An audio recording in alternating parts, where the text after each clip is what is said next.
Ramzan season start అయింది. హైదరాబాద్లో Ramzan season వస్తేనే ఎక్కడ పడితే అక్కడ మనకు హలీం షాపులు చాలా దొరుకుతాయి.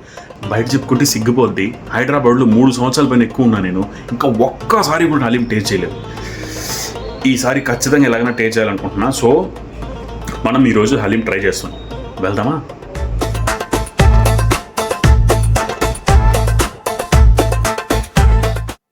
హలీం అంటేనే పిస్తా హౌస్ అని అందరూ డప్పు కొడుతుంటే నాకేమో అది ఓవర్ రేటెడ్ అనిపించింది. సో దీన్ని స్కిప్ చేసి నా ఫేవరెట్ ప్లేస్కి వెళ్ళిపోయా.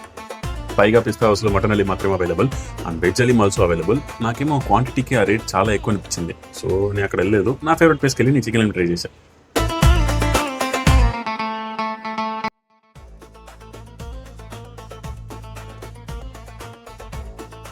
చాలా బాగుంది.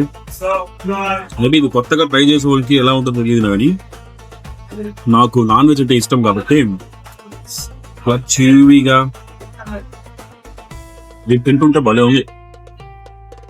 ప్రతి ఒక్క బైట్కి మీకు ఆ మీట్ వస్తూ ఉంటాయి. సో అది బాగుంది. సో ఈరోజు సండే నాకు మంచిగా సెట్ అయింది. ఒక స్పూన్ హలీము, ఒక సిప్ ఇరానీ చాయ్, ఇది చాలు. సో నాకైతే ఇది చాలా నచ్చింది. So thank you Hyderabad.